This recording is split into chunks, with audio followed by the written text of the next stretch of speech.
E-A-E.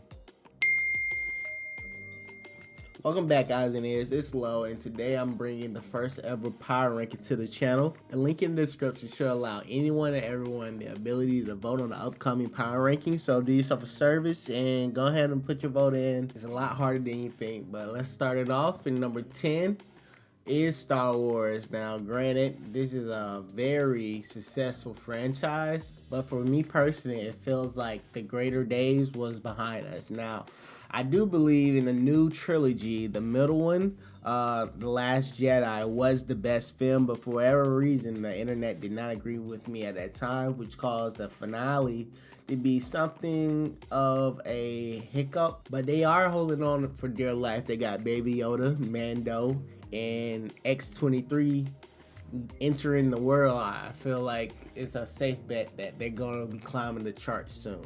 Next is HBO being represented by Game of Thrones, The Last of Us, Succession, The Good Days of Westworld. I'm bundling all of that up to represent number 9. Now, granted, some of that content in this number 9 position should be like top 4 at least. But for right now, in the moment that we is, which is December 22, they're on the off season. They're building up. They have season 2 of House of Dragons coming out. We have not watched The Last of Us yet, so I felt like some of the content ahead of it deserves a spot for right now at least. Circling back to House of Dragons, the reason why I gave this the number 9 spot is due to the dialogue in House of the Dragon. At certain moments, it felt very soap opera-esque and wasn't for me. It did not give me Shakespeare vibes. It did not give me Game of Thrones vibes, so I just was kind of a little bit off, but I knew sooner or later it would pick up, which it did for the last 2 episodes. But a number 9 right now is how I'm feeling. It hurts to say it. For the number 8 spot, I'm giving it to Netflix. Now, I'm giving it Netflix primarily for its release of Stranger Things 4. I appreciated the drop of content of like 5 to 6 episodes a night, and I like the new business model of the finale being separate from the body itself. They space it out for 2 separate months. They allow us to like rewatch season 4, but not have to wait a whole other year to get the next installment of the franchise. We only had to wait for like 2 months, and where it left off is very cliffhanger-ish. Seemed like the whole world about to freaking fall apart, and I can't wait. But I just could not give it a higher rating due to the fact that it's just too much content in 2022. I just can't do that to the other one, so let me just move on. Coming in on number 7 is Sonic the Hedgehog. That whole franchise is just developing so well. You have Shadow, you got Knuckles. Sooner or later, we're gonna get Amy. We're gonna get the whole cast of like that Sonic X, which makes me very excited. I grew up on that cartoon, and the treatment of that world is just touches my heart. You got emeralds, you got everything within that game on the big screen. Sonic character is very childish in nature, but this is a child movie. This is something that you take your niece, your nephew, your daughter's son too, and they just enjoy something that you used to enjoy as a child, which gives it that number 7 feeling.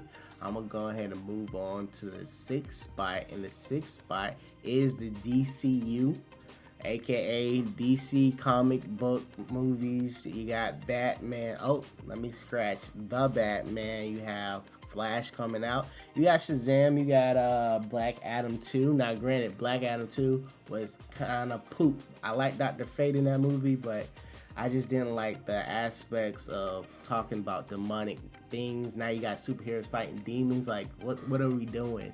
Which made me drop it on the list. But I am very interested in the Flash movie. I very much enjoyed the Batman. I like the concept of what James Gunn is going to present to DC in the new year. So the anticipation of that whole world being built is very appealing to me of nature, in which it gave it a 6. Now, granted, I wanted to go higher, but as you go along on this list, you'll see why, which moves me to number 5, which is Avatar 2. Now, granted, I enjoyed Avatar, When I was watching Avatar, it was so long of a movie when it first came out. I was like, what, 13 or something? But I rewatched it this year knowing that Avatar 2 is coming out later on this year, and it's very deep, very compelling. But just like I felt the first time, it has a lot of themes and elements that draws from Pocahontas. It's clear as day. It's like Alien Pocahontas. But I feel as if James Cameron is going for broke in this film. He putting everything in it. He had so long to develop the scripts and the content and the theories and themes. I wouldn't be surprised if some fan theories are in there just because they had enough time to put it in there. They had some time to like edit, take out stuff.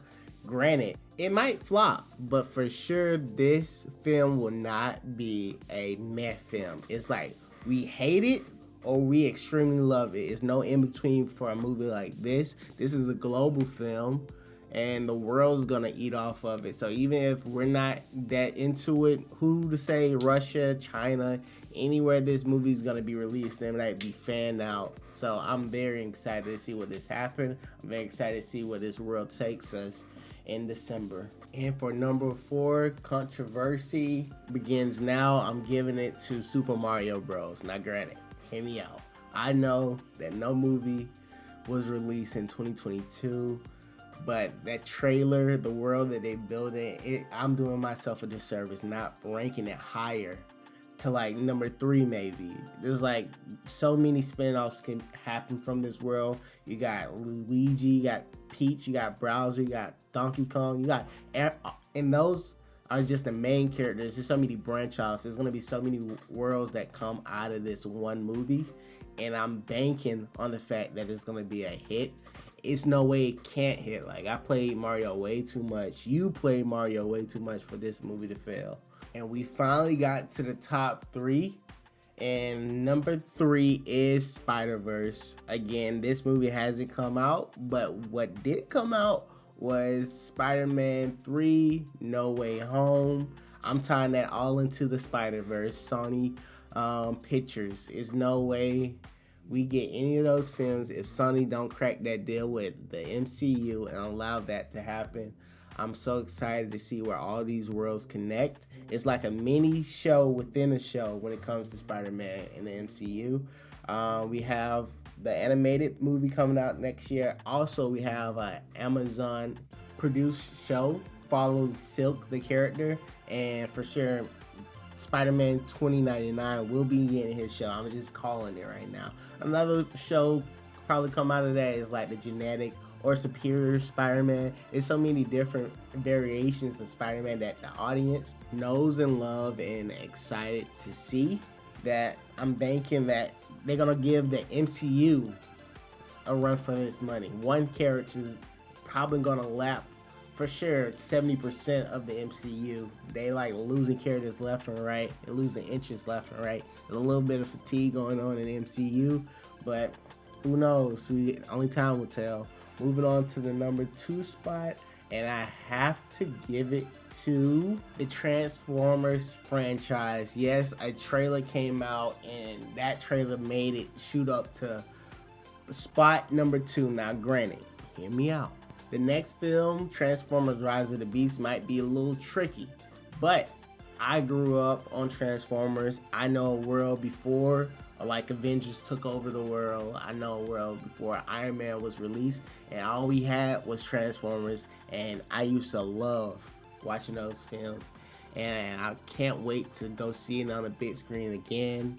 Bumblebee looking like Bumblebee. Optimus Prime seemed like he's finally the main character. Like, for so many movies and iterations, Bumblebee was the main character, but now Optimus Prime seemed like a young, hungry warrior-esque hero. So I can't wait to see what they have in store. And coming in for the final spot, you guessed it, the MCU. They drop so much good content that they're living off of it, but I don't want to stay too present-minded. It does feel like a little fatigue going on in the MCU, feel like a little decline, but I think that's only because there are new characters being developed and older characters being put to rest. This is a very pivotal moment for this franchise. It can make it 10 years. Let's see if it can make it to 20, but for sure, if it makes it to 20, we will be having like 50 years of the MCU. But it seems like they're kind of getting fatigued, and the competition is out. We have Transformers coming back, and for sure, they threatened by it. They released like 4 trailers on the one day Transformers wanted to release. Also, Mario, Sonic, that SpiderVerse, they all are on the heels of MCU, and I can feel competition heating up. We have DCU headed by James Gunn and his crazy mind. You got Sonic's doing what Sonic's doing. You got Super Mario starting their little world up. You have Transformers coming back into its prime. It's a lot of pun, but it's a lot of things going on right now, and the MCU is just trying to stay afloat, trying to stay ahead of the curve. We have that 5-year plan, you know, Kang storyline, but there's so many other intricate storylines that it's kind of depleting. But the only reason I'm putting it for number 1 position is you have the MCU obtaining the rights from Fox, making mutants. So, you know, that's in the back pocket. How is that going to be released? How are they going to intertwine it? Will it feel successful? All of these questions keeps it relevant in the movie space, in the space of culture.